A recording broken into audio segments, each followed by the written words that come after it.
Kalau kita suka berbuat baik, itu kita juga pasti suatu saat pada waktu yang tepat juga akan mengalami kebaikan Tuhan. Saya percaya itu. Jadi kalau Romo Antoro pernah ngasih baju sama celana kepada Nofrin yang nggak pakai celana waktu itu, dan juga suka nanya, Nofrin butuh apa? Nah, sekarang giliran saya bertanya kepada Romo Antoro butuh apa? Saudara-saudari, orang itu hidup bisa mengalami up and down, ya. Kadang pengalaman di atas, kadang pengalaman di bawah.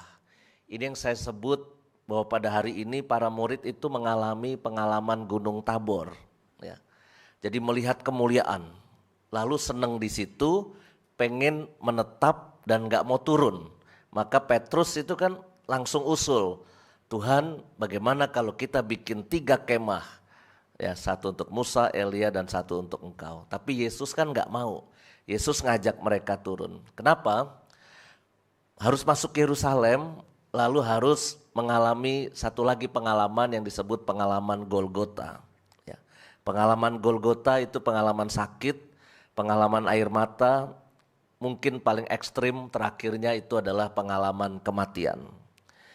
Kita nggak bisa hidup itu pengennya Gunung Tabor terus, ya. Melihat kemuliaan terus itu kayaknya nggak ada hidup yang kayak gitu. Ya. Karena suatu hari mungkin kita akan mengalami pengalaman Golgota dan pasti itu minimal kematian, ya, itu pasti, ya. Pengalaman Golgota pasti kita alami. Kalau sekarang Samadi mungkin sedang mengalami pengalaman Tabor, ya. Lalu Romo Nofrin betah di sini walaupun SK-nya sudah pindah ke Cempaka Putih Barat, ya. Itu ya ini Gunung Tabor, tapi suatu saat Romo Yus kan akan pindah. Kenapa saya membantu paroki Cikarang, paroki yang membutuhkan Lubang Buaya untuk membangun gereja, paroki Ciledug, Bintaro dan sebagainya. Mungkin suatu hari saya yang dipindah ke Cikarang, ya enggak? Atau jangan-jangan Agustus ini saya pindah ke Cikarang. Lalu kita bertigaan sama Romo Kamel, sama Romo Antoro bangun gereja. Bisa jadi, ya kan? Saya sangat sadar. Saya pernah usul kepada Bapak Uskup Suharyo waktu saya menjadi ketuanya Romo-Romo, ketua Unio. Bapak Uskup, ya entah ini usul yang asal atau enggak, tapi saya selalu usul begini, Bapak Uskup, para Romo tuh kalau dimutasi, pindah itu ganti-ganti ininya, suasananya. Habis dari paroki yang mungkin mapan, enak, ya, banyak restoran di sekitarnya. Terus kalau mutasi pindah ke paroki yang agak berjuang, ya. Lalu nanti setelah 6 tahun, 2 periode, nah dikasih pindah lagi ke tempat yang agak enak. Pindah lagi ke paroki yang berjuang, ganti-ganti. Dan saya bilang itu sehat buat imamat kita, ya. Kalau kita pengen tempat tugasnya yang indah terus gitu, ya, yang bagus-bagus terus, menurut saya itu nggak sehat buat imamat, ya. Romo Aji itu tahu betul tuh rasanya, ya. Indah tugasnya sebagai rektor seminari Wacana Bakti, wah keren jabatannya. Terus pindah ke paroki Cikarang, ke paroki Badau, ya. Pindah ke Badau 12 tahun, itu berjuang. Itu tahu rasanya itu, ya. Maka saya kira hidup itu kita juga para Romo itu ya harus mengalami itu. Romo Nofrin pernah pengalaman Golgota, terus pengalaman Tabor ke Samadi. Sekarang Golgota lagi. Nanti suatu saat dia akan jadi orang top, umurnya kan masih 35. Nanti puncak-puncaknya umur 40-an, kita nggak tahu dia sudah jadi apa, ya. Romo Antoro sekarang berjuang di Cikarang. Kemarin-kemarin itu Golgota banget lah berjuang untuk dapat izin. Secercah harapan dapat izin. Maka tugas kita sekarang adalah membantu paroki Cikarang untuk sampai melihat pengalaman Tabor itu, yaitu mereka punya rumah ibadah, punya gereja. Sayang di sini tidak ditampilkan bagaimana umat Cikarang itu duduk kehujanan, lagi misa duduk di kursi baso, dan itu ribuan orang loh duduk di luar ya. Itu kehujanan lalu ya udah lari kocar-kacir ya dengan kursinya dengan payungnya sedang misa, itu ada videonya ya. Maka saya kira mari kita bersama-sama, prinsipnya gotong royong lah sebetulnya. Yang saya lakukan di Samadhi adalah parokimu adalah parokiku juga.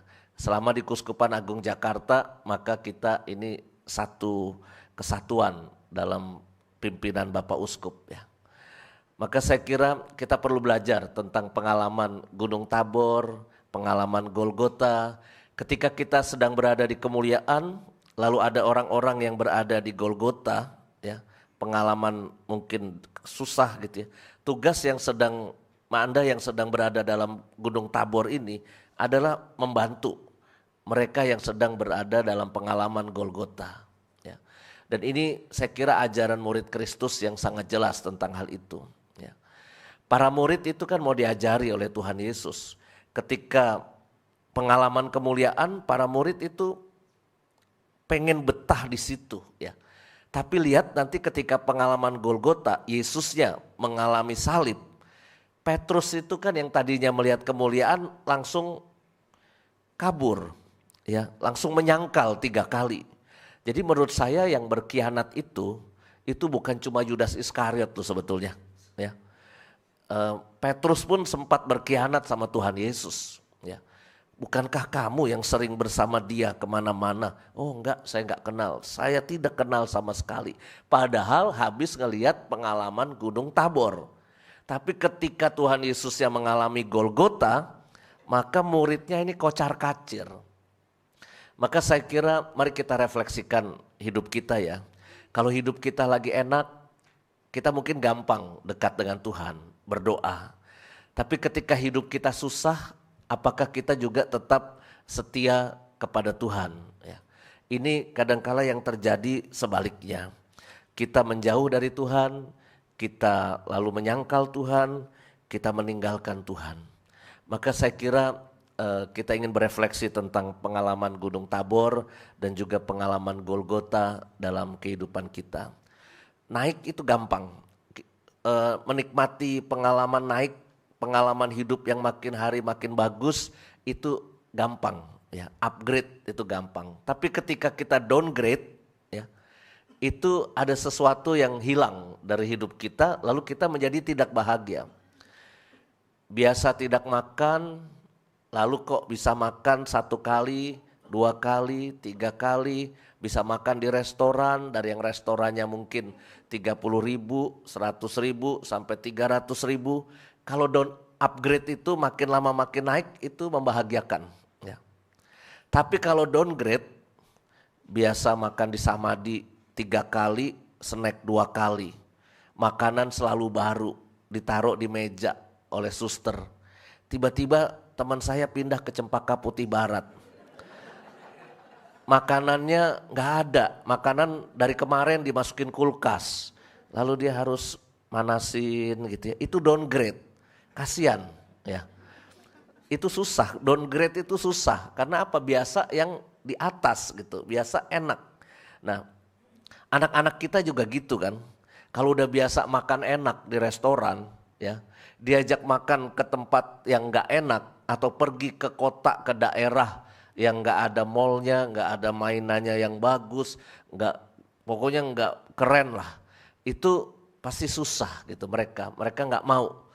Maka saya selalu mendukung kalau sekolah-sekolah ada program live in. Ya.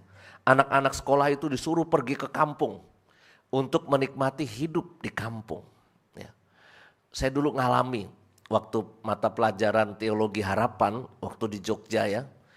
Itu biasa kalau di Kaliurang itu airnya itu berlimpah ruah, airnya adem dingin karena di lereng Gunung Merapi ya. Sehingga lalu itu kita airnya seger. Tapi dalam rangka mata kuliah teologi harapan saya harus pergi ke sebuah daerah namanya Paranggupito. Paranggupito itu Batu Retno tapi ke arah Wonosari atau kemana gitu. Pokoknya nggak ada air di sana. Itu nggak ada air. Maaf, pup aja pakai pasir. Ya.